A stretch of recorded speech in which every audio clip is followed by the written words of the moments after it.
Dizem que a vingança é um prato que se serve frio, mas para Isabela Valente não se tratava de vingança.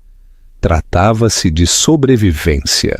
Quando Arthur Magalhães, seu marido de 10 anos, a expulsou de sua mansão luxuosa em Angra dos Reis, no litoral do Rio, com nada além de uma mala surrada e um Fiat Palio de uma década, ele lhe disse que ela não era nada.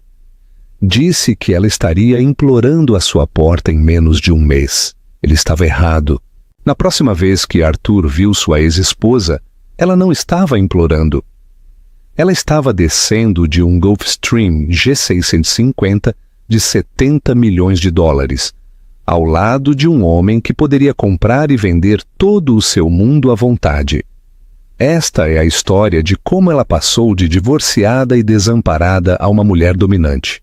Você está pronto para testemunhar uma transformação chocante? Dê like neste vídeo e inscreva-se em nosso canal para não perder um único momento. O silêncio na cobertura era ensurdecedor. Era um silêncio frio e estéril. O tipo que só existe em espaços projetados por arquitetos minimalistas e habitados por pessoas emocionalmente quebradas. Isabela Valente, em breve apenas Isabela, estava junto às janelas do chão ao teto, observando enquanto a neblina de São Paulo engolia o horizonte. Parecia simbólico. Então é isso, ela disse, sua voz um sussurro áspero. Ela não se virou. Arthur Magalhães, seu marido por uma década, suspirou. Foi um som de pura exasperação, o que se faz quando um negócio está demorando demais para fechar. Ele estava ao lado do bar, ajeitando os punhos do seu terno sob medida, Ricardo Almeida. Isabela, não seja dramática, é só uma assinatura. Só uma assinatura. Ela repetiu as palavras que tinham um gosto de cinzas. 10 anos da minha vida, minha carreira, meu...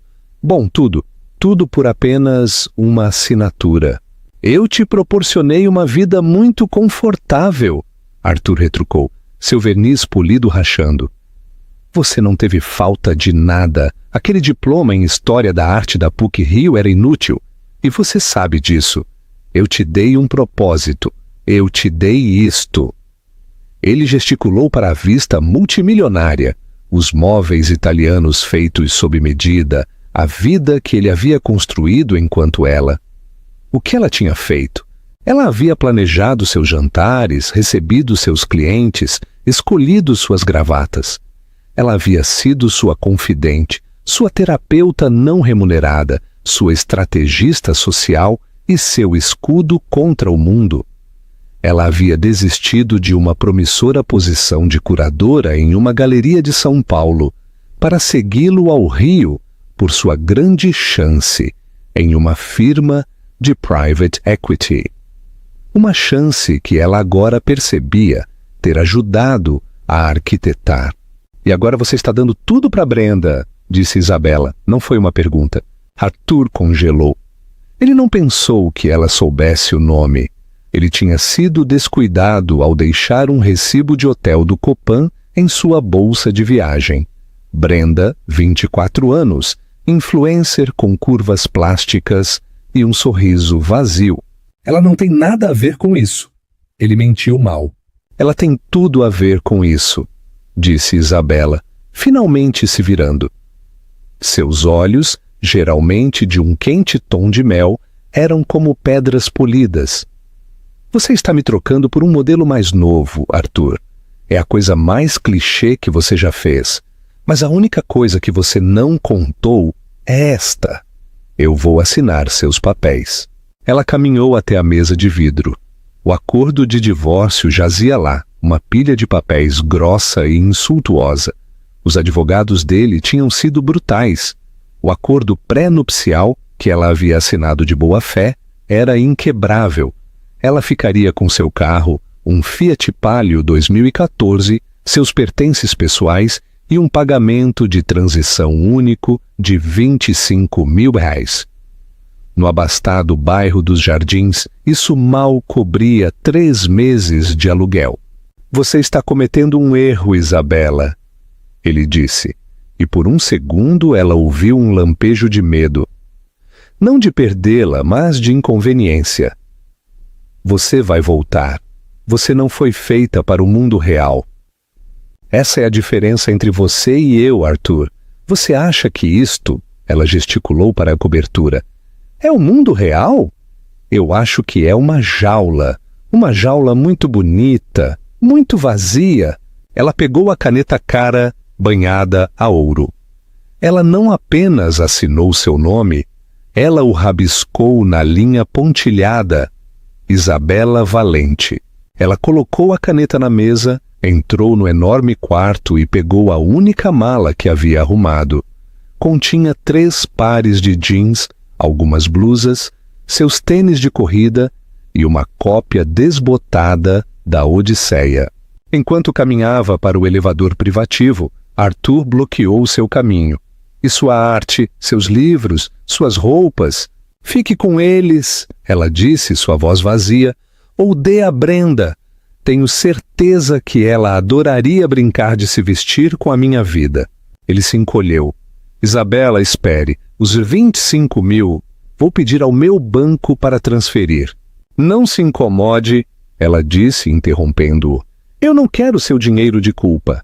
Então você não terá nada, ele gritou, seu rosto ficando de um vermelho feio. Eu tenho meu nome, ela disse, apertando o botão do elevador. E a partir de hoje, isso é mais do que você tem. As portas de ébano polido se fecharam, refletindo o rosto atordoado e furioso de Arthur. Isabela caminhou pelo hall de mármore, ignorando o aceno educado do porteiro. Ela entrou em seu Honda arranhado, o motor tossindo relutantemente. Ela não sabia para onde estava indo. Ela simplesmente dirigiu. Ela cruzou a ponte Rio-Niterói, a neblina tão densa que era como dirigir através de uma nuvem. Ela dirigiu até o sol nascer e depois dirigiu mais um pouco. A luz de check engine, um pequeno e irritado olho laranja em seu painel, dirigiu para o norte, para longe da vida que conhecia, com 400 reais em sua conta corrente e um passado que a queimava até o chão. Isabela dirigiu por 2 dias, alimentada por café, de posto de gasolina e uma raiva oca e ardente.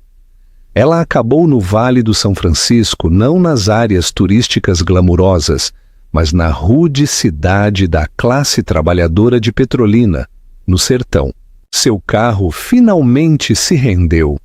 A transmissão morreu com um guincho metálico bem em frente a um pequeno bar e restaurante gorduroso, chamado o Botequim do Zé. Era um sinal patético e miserável.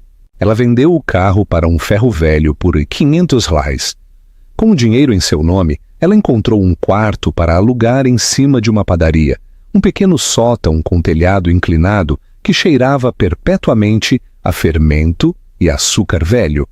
Custava 600 reais por mês em dinheiro. Ela estava quase sem nada.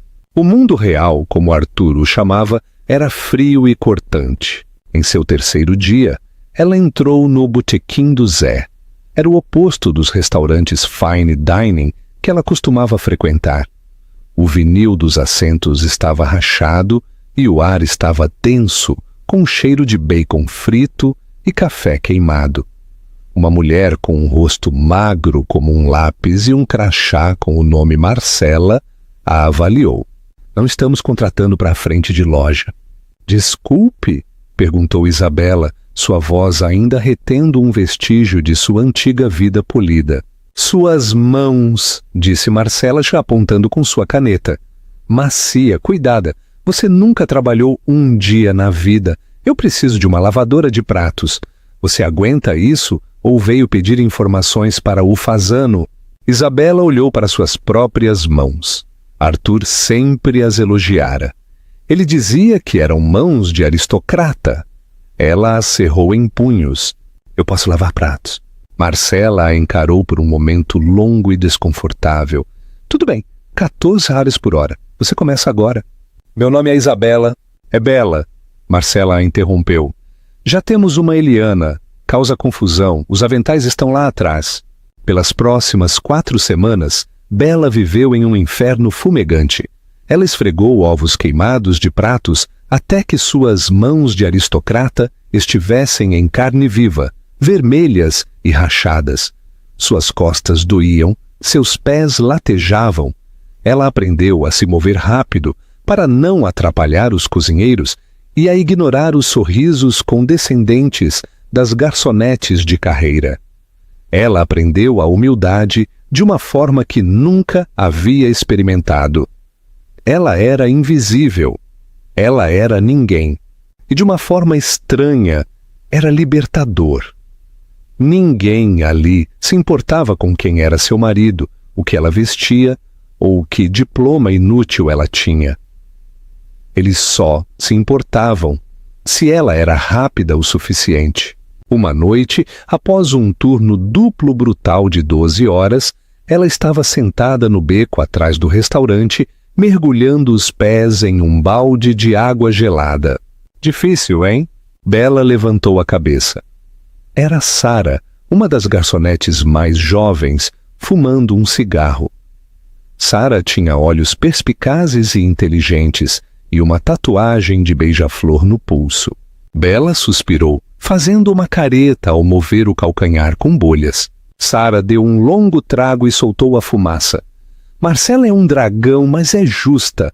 Você ainda está aqui. A maioria das bonitinhas desiste depois de um dia. Eu não sou bonitinha, disse Bela, as palavras saindo antes que pudesse impedi-las. Não mais, querida, disse Sara, agachando-se. Isso é só sujeira. Sai. Você é diferente. Você fala como uma daquelas das salas de degustação lá do morro. Qual é a sua história? Bela estava prestes a dar o discurso enlatado de recomeço, mas algo no olhar sensato de Sara a fez parar. Meu marido me deixou, levou tudo. Sara assentiu, não com pena, mas com reconhecimento. Bem-vinda ao clube. Meu ex levou meu carro e meu crédito. Pelo menos você só lava pratos. Eu lavo e sirvo. As gorjetas são terríveis nesta época do ano. Ela apagou o cigarro. Escute, estou fazendo um bico hoje à noite. Um evento de catering em uma das grandes fazendas de vinho. São 25 reais por hora. Por fora. Eles precisam de garçons extras. Você parece que consegue segurar uma bandeja. Topa? O ser inteiro de Bela gritou não. A ideia de vestir um uniforme, de servir pessoas como Arthur e seus amigos, era nauseante. Eu não sei. São 25 reais por hora, Bela, disse Sara, sua voz firme. Isso são quase 2 horas de Marcela. Você está alugando aquele sótão do seu João, certo? Ele é um velho doce, mas te joga na rua se atrasar um dia. Você precisa do dinheiro. Ela estava certa. Bela precisava do dinheiro. Tudo bem, disse Bela, sua voz mais forte. Eu topo. Beleza. Esteja na esquina da rua principal com a Rua da Matriz às 17 horas. Vista preto e, pelo amor de Deus, lixe essas unhas quebradas. Você parece que estava cavando sua saída de uma cova. Parece que estou, murmurou Bela enquanto Sara se afastava. Você vai ficar bem, gritou Sara por cima do ombro. Apenas sorria, não fale, e o que quer que faça, não derrame nada nos convidados, especialmente não na fazenda do barão. O sangue de Bela gelou. A fazenda do barão. Ela conhecia esse nome. Qualquer pessoa com um diploma em História da Arte conhecia esse nome. Júlio Barão, o bilionário colecionador de arte, recluso e excêntrico. Ele era um mito, um fantasma que possuía mais arte privada do que alguns países pequenos. Ela estava prestes a passar de esfregar ovos no botequim do Zé para servir champanhe em uma das coleções de arte privada mais importantes do mundo. A fazenda do barão não era apenas uma casa, era um complexo. Situada no topo de um morro, era invisível da estrada principal, escondida por uma densa floresta de carvalhos centenários e ciprestes importados. A van do Catherine passou por 3 checkpoints de segurança separados antes de serpentear por um longo caminho de cascalho. Bela, vestida com uma camisa e calças pretas rígidas e mal ajustadas, sentiu sua antiga vida voltando a ela. Este era o mundo que ela costumava habitar, embora como convidada, não como a servidão. "Tudo bem, novatos?" latiu o gerente do catering, um homem estressado chamado Damião, quando a van parou. "Escutem, não olhem para os convidados, não falem com os convidados. Definitivamente não falem com o senhor Barão. Ele não gosta de gente. O trabalho de vocês é serem invisíveis. Uma mão que aparece com uma bebida, uma mão que pega um copo vazio, entenderam? Vocês são papel de parede." "Sim, chefe", murmurou o grupo. Eles foram conduzidos por uma cozinha enorme, de tamanho industrial, e receberam suas tarefas. Bela e Sara foram encarregadas de passar champanhe e canapés. "Apenas me siga", Sara sussurrou, pegando uma bandeja de prata. "E tente não parecer apavorada. Eles podem sentir o cheiro do medo." Bela saiu para a galeria principal e sua respiração parou. Não era um salão, era um museu. As paredes estavam revestidas com arte que não deveria estar ali. Arte que ela só tinha visto em livros didáticos. Um pequeno e melancólico Guignard. Um Portinari austero e comovente. E ali, sobre a enorme lareira de calcário, estava uma pintura que parou seu coração. "Meu Deus", ela sussurrou. "O quê?" Sara a cutucou. "Levanta a bandeja, é isso aí." Bela não conseguia desviar o olhar.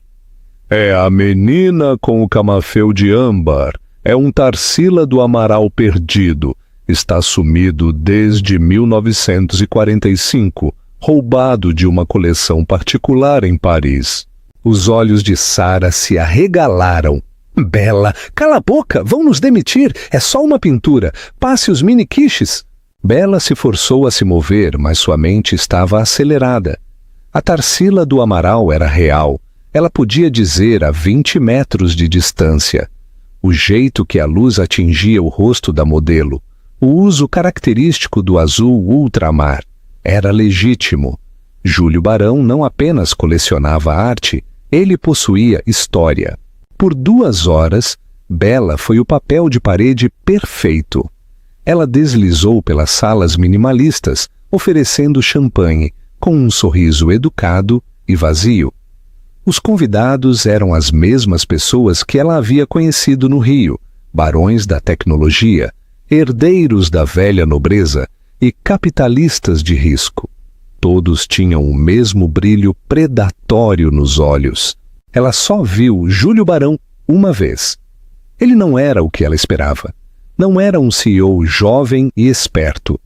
Era um homem mais velho, talvez com cerca de 60 e poucos anos, com uma vasta cabeleira branca e os olhos azuis mais inteligentes e penetrantes que ela já tinha visto. Ele vestia-se de forma simples, com um suéter de cachemir escuro e calças sociais, e parecia completamente entediado com sua própria festa. Ele estava parado sozinho, olhando para a Tarsila do Amaral, quando um grupo de homens em ternos caros o encurralou. Bela se aproximou com a bandeja erguida, fingindo oferecer bebidas a um casal próximo. "Ah, e é por isso que o Di Cavalcante é um investimento garantido, Júlio", dizia um dos homens, um astuto negociante de arte chamado Antônio. "É uma peça fundamental do seu período modernista brasileiro e por 50 milhões de reais é um roubo. A procedência é impecável. Impecável. Impecável." Júlio Barão repetiu, sua voz um sussurro grave. "Você disse a mesma coisa sobre o Volpe que tentou me vender no ano passado, Antônio. Aquele que meus próprios especialistas descobriram ser uma falsificação brilhante dos anos 70. Um mal entendido, Júlio, eu garanto, disse Antônio suando levemente. Esta é diferente. Ela é autenticada pelas mais altas autoridades. Os homens se moveram para um salão adjacente menor que Bela não havia notado. Era uma galeria de exibição privada. Ali, em um cavalete sob um único spotlight, havia uma pintura. Era uma paisagem vibrante e caótica, toda vermelhos berrantes e azuis rodopiantes. Um dia Cavalcante. Os olhos de Bela semicerraram. Ela já tinha visto esta peça antes, ou melhor, uma foto dela. Estava no catálogo de sua tese de mestrado, Grandes Falsificações. A arte do falsificador mestre. Cavalheiros, disse Antônio, gesticulando grandiosamente. Eu lhes apresento o Carnaval no Morro. Os homens murmuraram em apreciação. Júlio Barão apenas olhava, sua expressão ilegível. Bela observava, seu coração martelando. Ela era apenas papel de parede. Ela deveria ir embora. Mas, enquanto olhava para a pintura, seu cérebro de historiadora de arte assumiu o controle. Era boa, era muito boa, mas estava errada. A assinatura era muito limpa. A tela visível na borda tinha uma tensão sintética que não estava certa para a época, e o uso de azul cerúleo no céu. Di Cavalcante era conhecido por detestar aquele pigmento. Ele o chamava de pintura para esposas de banqueiros. Antônio estava puxando um contrato. Se você apenas assinar, Júlio, podemos providenciar o transporte para seu cofre em Berna pela manhã. Júlio Barão estendeu a mão para pegar a caneta. Não. A palavra escapou de sua boca antes que pudesse impedi-la. Foi suave, mas cortou o salão como uma faca. Todos congelaram. Antônio se virou, seu rosto uma máscara de fúria. Quem diabos é você, Damião? O gerente do catering já estava correndo, o rosto pálido. Eu sinto muito, senhor Barão. Eu sinto muito. Ela é nova. Ela está delirando. Espere. A voz de Júlio Barão era calma, mas tinha uma autoridade que silenciou Damião. Ele não tirou os olhos de Bela. Você fez uma acusação. Eu quero ouvir a evidência. Você, ele disse, apontando para ela com um dedo longo e elegante. Explique. As mãos de Bela tremiam tanto que as taças de champanhe tilintavam. Era isso. Era o fim de seu emprego de 25 ares por hora. Era provavelmente o fim de sua vida em Petrolina. Ela colocou a bandeja em uma mesa próxima, respirou fundo e caminhou até a pintura. Por que é uma falsificação? Disse Bela. O silêncio que se seguiu à declaração de Bela foi absoluto. Antônio, o negociante de arte, foi o primeiro a quebrá-lo com uma risada aguda e estridente. Uma falsificação? Uma falsificação! Ele zombou, olhando para ela em seu uniforme preto e branco. E quais são exatamente suas qualificações, querida? Você fez uma aula de arte moderna 101 na faculdade comunitária local? Damião, o gerente do catering, parecia prestes a ter um ataque cardíaco. Senhor Barão, por favor, vou mandá-la remover imediatamente. Ela está delirando. Espere. A voz de Júlio Barão era calma. Ela fez uma acusação. Eu quero ouvir a evidência. Você, ele disse, apontando para ela com um dedo longo e elegante. Explique. O coração de Bela era um tambor contra suas costelas, mas no momento em que se concentrou na tela, o medo se desvaneceu. Este era o mundo dela. Esta era a única coisa que Arthur nunca havia conseguido tocar, a única parte dela que ainda lhe pertencia. Vamos começar pelo pigmento, ela disse, sua voz clara e firme. Ela se aproximou da pintura, seus velhos instintos de curadora assumindo o controle. Esta pintura é datada de 1925. Di Cavalcante, neste ponto de seu período modernista, Usava uma paleta crua muito específica, diretamente do tubo. Ele notoriamente detestava cores artificiais pré-misturadas. O céu aqui, ela apontou, está saturado com azul cerúleo. Di Cavalcanti abominava o cerúleo. Ele escreveu sobre isso em uma carta a Oswald de Andrade em 1926, chamando-o de cor burguesa enfraquecida. As sobrancelhas de Júlio Barão se ergueram. O rosto de Antônio havia passado de vermelho para um pálido doentio. Além disso, Bela continuou, sua confiança crescendo. Olhe para a pincelada no morro, ela apontou. É hesitante. Di Cavalcanti nunca foi hesitante. Ele era um anarquista. Ele atacava a tela. Isso é o trabalho de alguém copiando o estilo, não o habitando. Eles estão tentando replicar os traços selvagens, mas estão fazendo isso com cuidado. É uma contradição. Ela não havia terminado. Mas a verdadeira pista está na tela. Olhe para a trama. Ela apontou para a borda onde a tela estava grampeada. É muito perfeita. É uma mistura sintética moderna de linho. Em 1925, ele estaria usando uma tela de estopa ou cânhamo mais áspera, esticada à mão, e teria imperfeições visíveis. Isso provavelmente foi feito em uma fábrica nos últimos 20 anos. Ela se afastou da pintura e encarou Júlio Barão. Isto não é o Carnaval no Morro. É uma tentativa muito boa, mas é uma falsificação. Uma brilhante, mas uma falsificação no fim das contas. O senhor deveria pedir aos seus próprios especialistas que verifiquem a datação por carbono dos pigmentos da tinta. Eu garanto que o senhor encontrará branco de titânio, que não estava disponível comercialmente nesta forma até a década de 1920. O salão estava completamente imóvel. Antônio olhava para Bela como se tivesse nascido uma segunda cabeça. Júlio Barão olhou para a pintura, depois para Bela e depois para a pintura novamente. Um sorriso lento e fino se espalhou por seu rosto. Era um sorriso genuinamente divertido. Lobuno! Antônio, ele disse, sua voz perigosamente suave. Você tem 30 segundos para sair da minha propriedade, e se meus advogados ouvirem seu nome novamente, será em um tribunal. Júlio, escute! Antônio gaguejou. Você vai acreditar nela, em uma garçonete, antes de mim? A garçonete, disse o senhor Barão, acabou de me economizar 50 milhões de reais. E ela fez isso sem um interesse financeiro no resultado.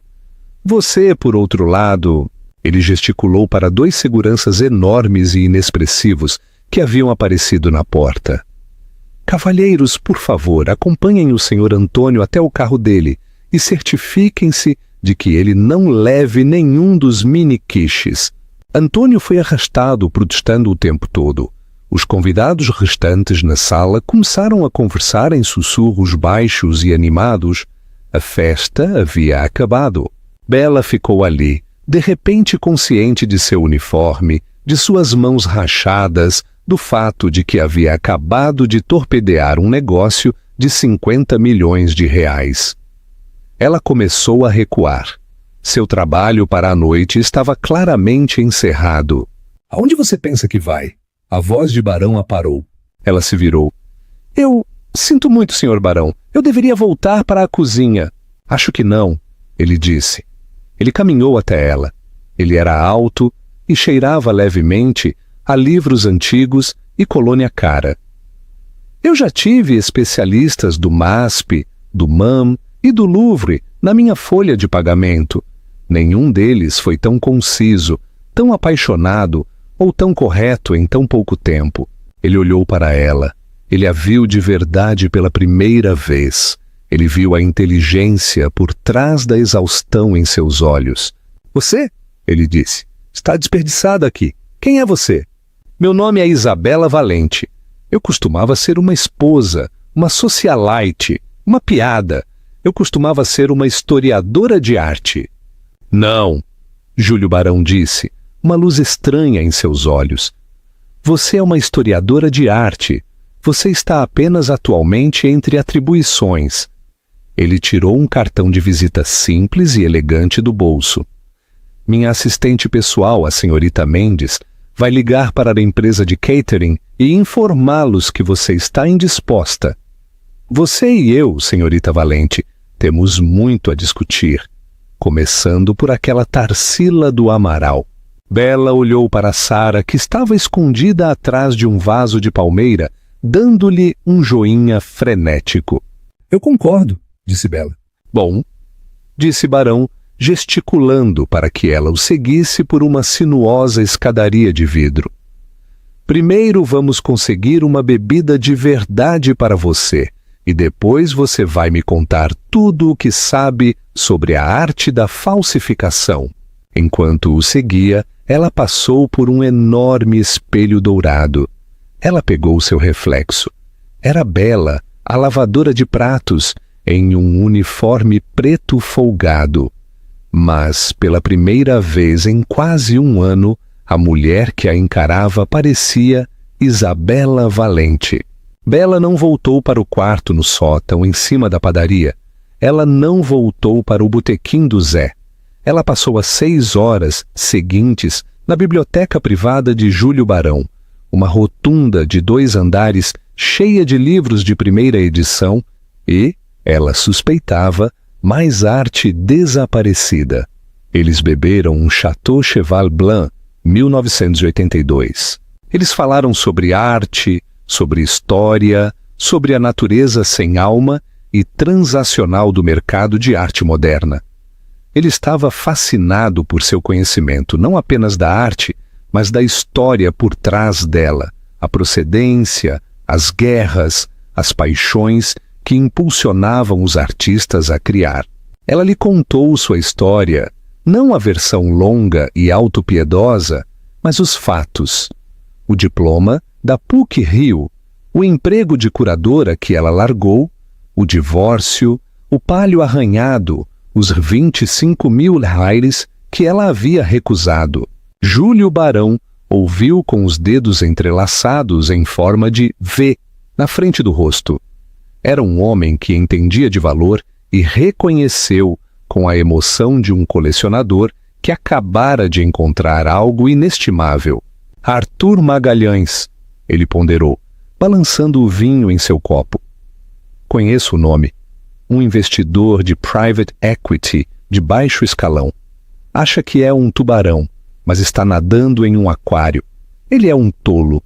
Ele não apenas te trocou, ele trocou uma obra-prima por uma impressão, e uma impressão muito barata. Ele achou que eu era inútil.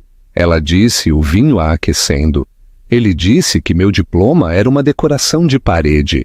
Então ele é um idiota, disse Barão simplesmente. Pessoas como Antônio são parasitas.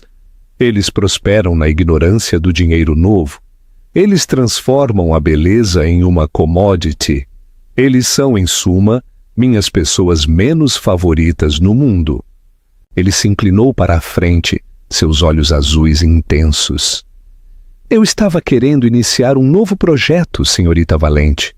Uma organização sem fins lucrativos, uma fundação. Não uma que apenas compre arte, mas uma que a proteja. Uma fundação dedicada a autenticar obras importantes, caçar falsificações e usar todos os meus recursos para repatriar arte roubada pelos nazistas e outros regimes. Ele fez uma pausa. Eu tenho o dinheiro, eu tenho o poder, mas eu não tenho o tempo e não tenho o olho. Eu preciso de alguém para administrá-la.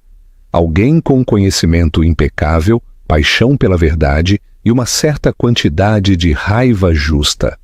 Ele sorriu. Eu preciso de uma diretora, uma presidente. Eu preciso de você. Bela o encarou. Senhor Barão, eu sou uma lavadora de pratos. Você era uma lavadora de pratos, ele corrigiu. Há 2 horas, eu estou lhe oferecendo um novo cargo, presidente da Fundação Barão Valente. Chamaremos de Fundação Valente. Sou a melhor. Seu salário será, digamos, 5 vezes o que seu marido ganhava. Você terá um orçamento ilimitado para pesquisa, viagens e aquisições. Você terá meus advogados, minha segurança e meu apoio total. Seu único trabalho é estar certa e ser implacável. Bela estava sem palavras. Era loucura, era um sonho. Eu não sei o que dizer. Diga sim, disse Júlio, enchendo sua taça. Sua primeira tarefa será revisar toda a minha coleção e me dizer o que é falso. Suspeito que depois de Antônio eu tenha mais alguns erros de julgamento.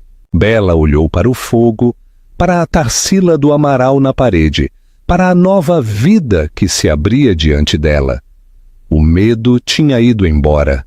A humilhação tinha ido embora.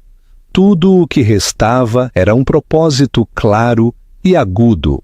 Sim, senhor barão, ela disse. Sim, eu aceito. Excelente, você começará amanhã. Minha assistente cuidará de tudo. Roupas, um carro, um lugar para morar. Tem-se uma casa de hóspedes na propriedade que você pode usar. Obrigada, disse Bela, as palavras parecendo pequenas. Mas se eu vou administrar esta fundação, eu não posso ser sustentada. Eu vou encontrar meu próprio lugar. E eu vou precisar voltar para o meu quarto para pegar minhas coisas. Júlio Barão assentiu, seu respeito por ela crescendo visivelmente. Claro, meu chofer a levará, mas Bela, não demore muito. Temos muitas falsificações para encontrar. Bela deixou a fazenda às 4 da manhã, não em uma van de catering, mas na parte de trás de um Mercedes Maybach preto. Ela pegou sua pequena bolsa no quarto do sótão, deixando 1 mês de aluguel e uma nota de agradecimento para seu João. Ela deixou uma nota separada para Sara com 500 ilhos em dinheiro e a simples mensagem: "Você estava certa." Era um bom bico. Obrigada, Bela. Pelos 6 meses seguintes, Isabela Valente desapareceu. Ela não era Bela, a lavadora de pratos, nem Bela, a ex-esposa. Ela era Isa Valente, a diretora. Ela mergulhou no trabalho com um foco singular e feroz. Ela voou para Berna, Paris, Milão. Ela desmantelou a coleção de Júlio, encontrando mais 2 falsificações de alto nível e uma antiguidade roubada que ela imediatamente providenciou para ser devolvida ao governo grego, causando um pequeno incidente internacional que Júlio achou hilário. Ela não era apenas sua funcionária. Ela se tornou sua sócia, sua protegida. Ele a ensinou sobre negócios, sobre influência, sobre como usar o poder com a precisão de um bisturi. Ela o ensinou sobre história, sobre beleza, sobre a alma das coisas que ele possuía. Ela mudou. Suas mãos ainda eram fortes, mas a sujeira foi substituída por um propósito. Ela cortou o cabelo em um bob elegante e afiado. Ela trocou seus jeans pelas linhas elegantes e nítidas de estilistas como The Row e Loro Piana. Ela não se parecia com a esposa de Arthur. Ela se parecia com sua própria mulher. Uma tarde ela estava no escritório de Júlio revisando as plantas para uma nova ala do museu. "O Gala de Arte de São Paulo é em 2 semanas", disse Júlio, casualmente, sem levantar os olhos de um documento. "É o maior evento de caridade do ano. Todos os tubarões estarão lá." "Eu sei", disse Bela. "Estamos doando o de Cavalcante autenticado que acabamos de adquirir para o leilão." "Bom, eu quero que você o apresente no palco." "Eu?" "Você é a presidente da Fundação Valente", ele disse. "É o seu trabalho." Além disso, ele acrescentou com um brilho nos olhos: "Ouvi dizer que será realizado no Copacabana Palace e a firma do seu ex-marido, a Magalhães Capital, é patrocinadora júnior. Suspeito que ele estará lá." E os dedos de Bela apertaram sua caneta. O Copacabana Palace. O lugar onde Arthur a pedira em casamento. O lugar onde ela havia realizado seu primeiro grande jantar de clientes. "Entendo", ela disse, sua voz perfeitamente neutra. Voaremos naquela tarde, disse Júlio. O G650 está à sua disposição. Eu serei seu acompanhante. Ele finalmente levantou os olhos. É hora, Bela. É hora de São Paulo conhecer oficialmente a senhorita Valente. Conexão com a audiência. Você acha que Bela está pronta para este reencontro? Como você acha que Arthur reagirá ao vê-la? Deixe suas previsões nos comentários. O Gulfstream G650 desceu através das nuvens sobre a Baía de Guanabara, uma agulha prateada costurando o céu. Bela estava sentada em um dos assentos de couro creme, saboreando um copo de água. Ela não estava nervosa, ela estava preparada. Em 6 meses, seu mundo inteiro havia mudado. Ela não era mais uma vítima, ela era uma generala. A cabine do jet, silenciosa como uma biblioteca e cheirando a flores frescas e couro rico, era um mundo muito diferente do Fiat Palio que ela havia dirigido para fora daquela cidade. Pronta? Perguntou Júlio Barão do assento oposto. Ele estava lendo, o valor econômico parecendo perfeitamente à vontade. Eu lidei com negociantes de arte desonestos e repatriei uma estátua do século XII, disse Bela com um pequeno sorriso. Acho que consigo lidar com uma festa. Esse é o espírito, ele disse dobrando o jornal. Apenas lembre-se, essas pessoas são fumaça e espelhos. Você é a única pessoa naquele salão que é verdadeira, inequivocamente real. Eles aterrissaram no terminal privado do aeroporto de Congonhas, longe do caos comercial. Um BMW X7 blindado preto os esperava na pista. Quando Bela saiu do jet, o ar fresco e nebuloso de sua antiga cidade a atingiu. Não parecia lar, parecia um campo de batalha. Eles foram levados para o Copacabana Palace, não como hóspedes, mas como patronos. Receberam a suíte presidencial, que era realmente apenas uma área de preparação para Bela se arrumar. Uma equipe de estilistas contratada por Júlio estava esperando. Senhorita Valente, é um prazer, disse uma mulher com um sotaque francês elegante. Eu tenho opções. As opções eram um cabideiro de vestidos de alta costura. Bela ignorou o preto seguro e o vermelho berrante. Seus olhos caíram sobre um vestido em um profundo azul safira. Era um Oscar de La Renta, uma coluna deslumbrante de seda e off-shoulder que era elegante e parecida com uma armadura. Aquele, ela disse. Quando estava pronta, ela se olhou no espelho de corpo inteiro. A mulher que a encarava era uma estranha. Seu cabelo estava puxado para um coque elegante e afiado.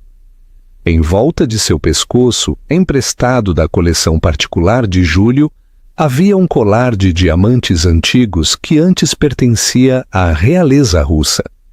Ela estava deslumbrante, mas mais do que isso, ela parecia poderosa. Bem, disse Júlio, parado na porta, vestido com um smoking impecável. Tarsila do Amaral teria querido pintá-la. Como estou? Ela perguntou. Você parece, ele disse, oferecendo-lhe o braço, a dona do lugar. Bom, disse Bela, pegando seu braço, porque esta noite talvez eu seja. O grande salão de festas do Copacabana Palace não era apenas um salão, era uma arena. Este era o coração pulsante do dinheiro antigo e novo de São Paulo, um tanque de tubarões brilhante onde fortunas eram feitas, alianças eram quebradas e reputações eram forjadas ou aniquiladas em canapés e coquetéis. O ar era um perfume pesado de legado, desespero e champanhe, de miris à garrafa. E esta noite, Arthur Magalhães se sentia o mestre dele. Ele estava perto da entrada de Arco Duplo, uma posição estratégica, segurando uma taça de champanhe. Seu smoking, Tom Ford, sob medida, parecia uma segunda pele. Em seu braço, sua nova noiva, Brenda, era um toque de vermelho berrante em um mar de preto e dourado de bom gosto. Seu vestido era um hervé léger tão apertado que parecia selado a vácuo, e ela já estava reclamando dos pés. Arthur, aquele é Ricardo Vasconcelos, sibilou Brenda em seu ouvido, sua voz um sussurro agudo. Ele administra o maior fundo de tecnologia do Vale. Me apresente. Em 1 minuto, querida, disse Arthur, seu sorriso largo e ensaiado. Ele tinha acabado de arrancar uma risada de um vereador da cidade. Fazer networking é uma caçada, não uma corrida. Você tem que deixá-los vir até você. Ele sentiu uma onda de confiança pura e sem cortes. Esta era a cidade dele. Esta era a multidão dele. Ele havia se livrado de seu passado, a esposa tranquila, acadêmica e chata, e subido. Brenda era jovem, ambiciosa e entendia que a vida era uma transação. Ele era um rei em seu castelo, e esta noite a gala era sua coroação como um dos novos membros da elite da cidade. Ele estava no meio de contar uma piada para um investidor de risco rival quando a energia no salão de festas mudou. Não foi um som, foi uma mudança na pressão, uma inalação coletiva. A conversa afiada perto da grande escadaria não apenas diminuiu, ela evaporou. O que está acontecendo? Perguntou Brenda, ficando na ponta dos pés, esticando o pescoço. O quarteto ao vivo, que vinha tocando um alegre Vivaldi, vacilou e parou. O único som era o clique dos saltos no mármore. O anunciante na porta, um homem com uma voz treinada para soar entediado por bilionários, de repente não soou assim. Sua voz ecoou no microfone, cheia de uma reverência que era tão rara que era chocante. Senhoras e senhores, o anunciante gritou, sua voz falhando levemente de emoção. Por favor, deem as boas-vindas ao senhor Júlio Barão. Uma onda de sussurros e suspiros percorreu o salão. Júlio Barão aqui? Barão não comparecia a eventos. Ele era o evento. As pessoas se viraram fisicamente, um mar de rostos atraído para o topo da escada. Arthur sentiu um arrepio. Barão, se ele pudesse conseguir apenas 30 segundos. O toque sua convidada, o anunciante acrescentou, sua voz subindo em um crescendo, como se ele não pudesse acreditar no nome em seu cartão. A senhorita Isabela Valente. O nome atingiu Arthur Magalhães como um golpe físico. Foi como se o ar tivesse sido sugado de seus pulmões. Valente! Isabela Valente! Ele se virou, um sorriso fixo e estúpido ainda em seu rosto, e então o sorriso se dissolveu. A taça de champanhe, aquela que ele segurava como um cetro, escorregou de seus dedos sem força. Ela não apenas caiu, ela se estilhaçou no piso de mármore, o som uma pequena e aguda explosão no repentino silêncio ressonante. Ele ouviu o nome, Isabela Valente. Não poderia ser, mas era. Ela estava no topo da escada, a mão levemente apoiada no braço de Júlio Barão. Era Isabela, mas não era sua Isabela. A mulher que ele havia descartado, a mulher que ele chamara de decoração de parede, havia sumido. Em seu lugar estava uma rainha. Ela usava um vestido de seda em um profundo azul safira que parecia beber a luz. Ele caía de um ombro, uma coluna perfeita, de elegância impossível. Em volta de sua garganta não havia um simples colar de pérolas, mas uma cascata de diamantes antigos. Um colar que ele reconheceu instintivamente como sendo da realeza. Era o tipo de joia que iniciava guerras. Seu cabelo, que ela costumava usar em um coque simples e prático, estava puxado para um chignon tão perfeito que poderia ter sido esculpido por um mestre grego. Mas não era o vestido, nem os diamantes, nem o bilionário em seu braço que mantinha o salão cativo. Era o seu porte. Ela não parecia nervosa. Ela não parecia impressionada. Ela parecia inevitável. Ela desceu a escadaria com uma graça lenta e deliberada, seus olhos examinando a sala, não como uma convidada, mas como uma inspetora, como se estivesse decidindo quais partes dela valiam o seu tempo. Arthur, quem é aquela? A voz de Brenda era uma coisa estridente e feia, quebrando o feitiço. Espera, Valente, como na sua ex-esposa, a lavadora de pratos? Arthur não conseguia falar. Sua garganta estava cheia de cinzas. Ele estava congelado, um fragmento de vidro de seu próprio copo quebrado repousando na ponta de seu sapato de R$ 2.000. Ele não estava vendo Isabela, sua esposa acadêmica e rata de biblioteca. Ele estava vendo a senhorita Valente, uma criatura de poder assustador. Ele estava vendo a mulher que ele havia dispensado com 25 mil, e ela agora usava 25 milhões de reais em volta do pescoço como se fosse um detalhe. Ele havia trocado uma obra-prima inestimável e não descoberta por uma impressão barata e berrante. E a impressão estava atualmente cravando suas unhas acrílicas em seu braço. "Meu Deus!" sussurrou Brenda, seu rosto pálido com uma mistura de inveja e pânico. "Ela está com Júlio Barão. Ele vale mais do que Deus. Por que ela está com ele, Arthur? Por que você não me disse que ela parecia assim?" Isabela e Júlio chegaram ao pé da escadaria. As pessoas mais poderosas da sala, os barões da tecnologia, os herdeiros da velha nobreza, os políticos, se separaram como o mar vermelho.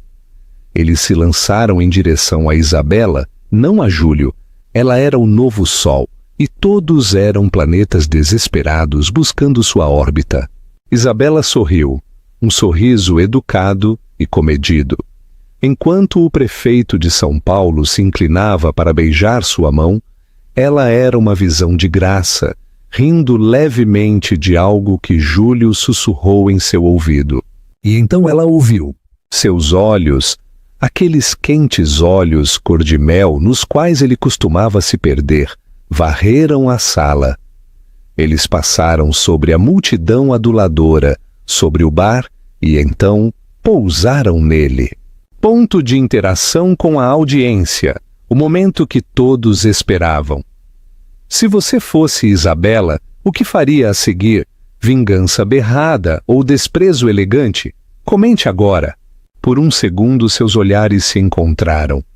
Arthur sentiu um lampejo de esperança desesperada e insana. Ela me vê, ela se lembra.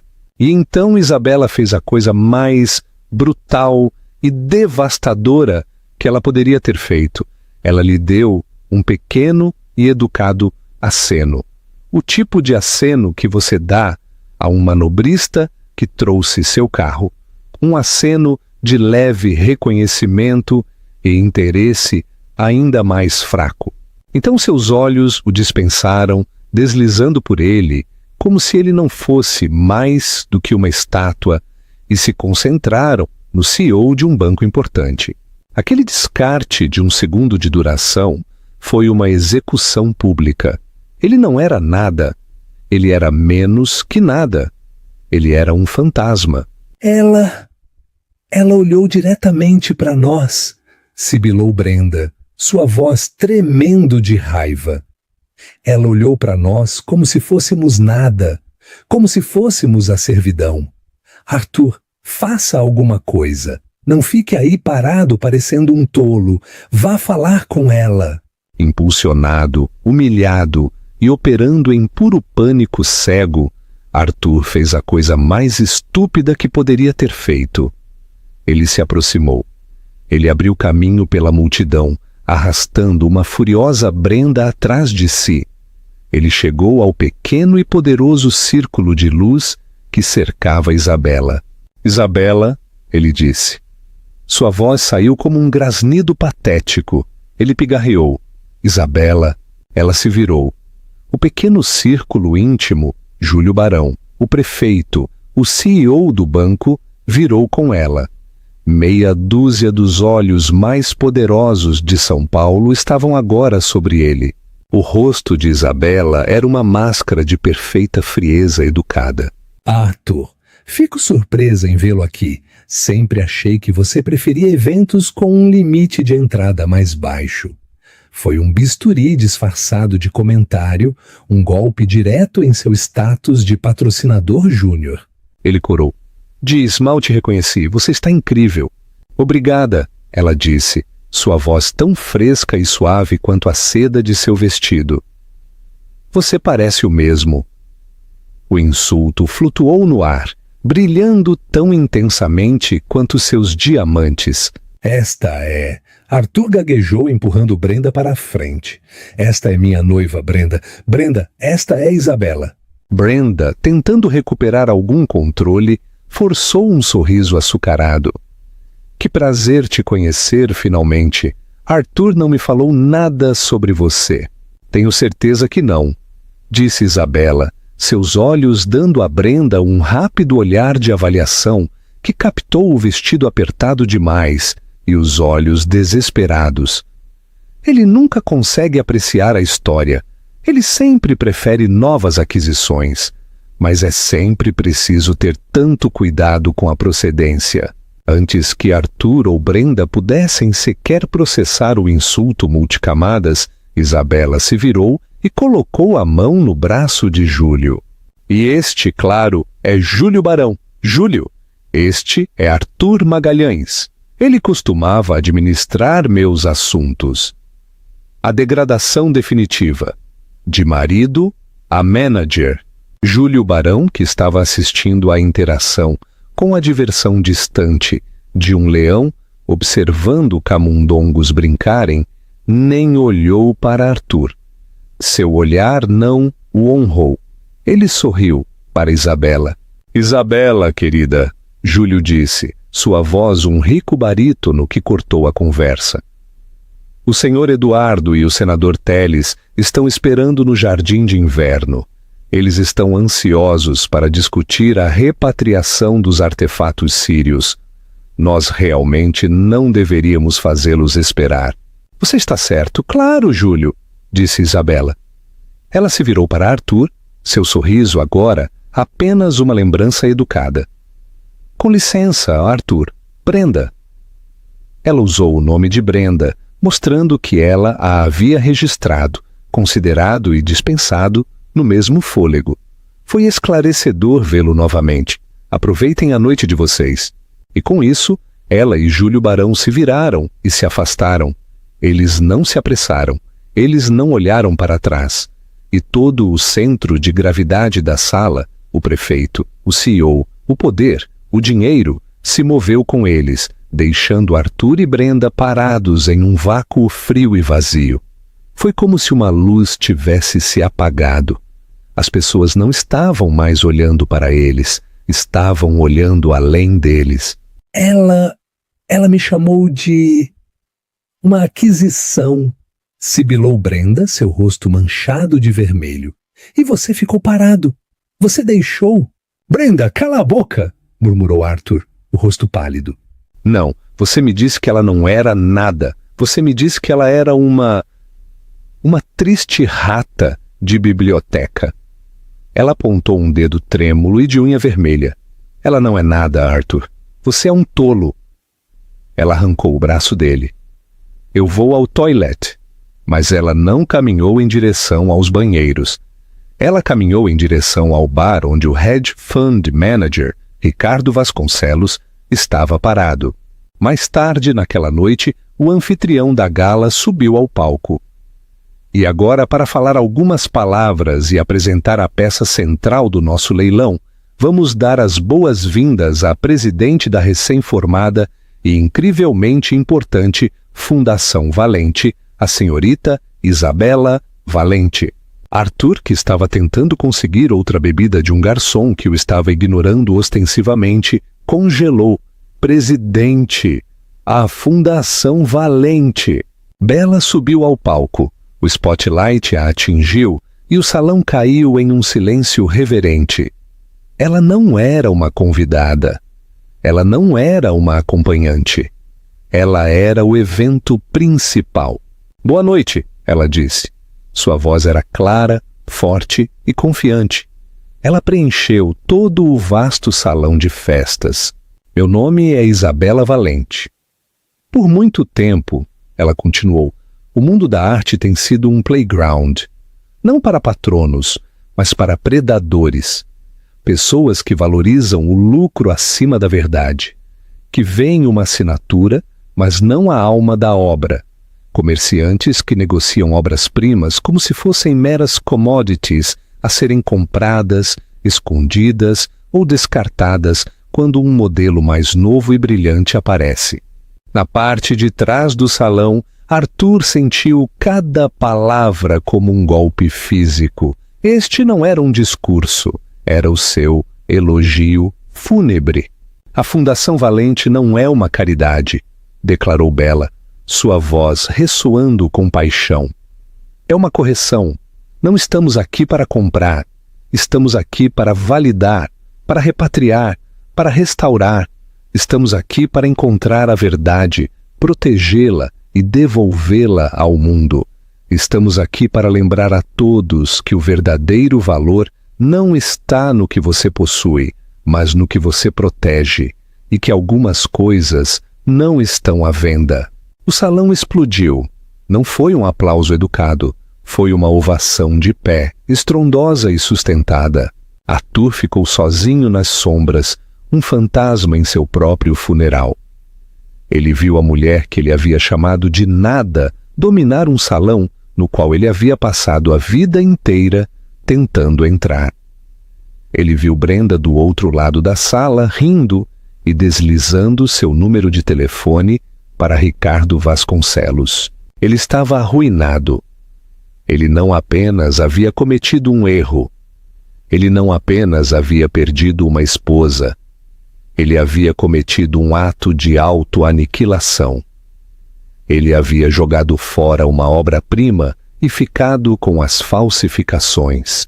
E a mulher que ele havia expulsado da cidade em um Fiat Palio de 10 anos acabara de voltar e levado a cidade inteira dele. Isabela Valente nunca olhou para trás.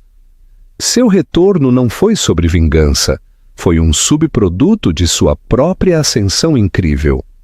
Ela não voltou para mostrar a Arthur o que ele havia perdido. Ela voltou para mostrar ao mundo o que ela havia encontrado, a si mesma. Arthur foi auditado 6 meses depois. Sua nova noiva havia sido uma espiã corporativa para uma firma rival. Ele perdeu seu emprego, sua reputação e sua cobertura.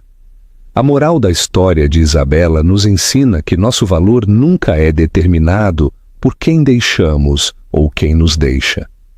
É determinado pelo que construímos nos escombros. Ela se afastou de sua vida antiga em um carro quebrado, mas voltou tendo construído uma completamente nova, tudo sob seus próprios termos. Chamada para ação e conclusão. O que você achou da incrível transformação de Isabela? Você já teve um momento em que teve que reconstruir completamente sua vida do zero? Deixe sua história nos comentários abaixo. Se você amou esta história de justiça e empoderamento, por favor, dê like neste vídeo e compartilhe com alguém que precise se lembrar de seu próprio poder. E para mais histórias dramáticas a cada semana, certifique-se de apertar o botão de inscrever-se e tocar o sino de notificação. Você não vai querer perder o que está por vir.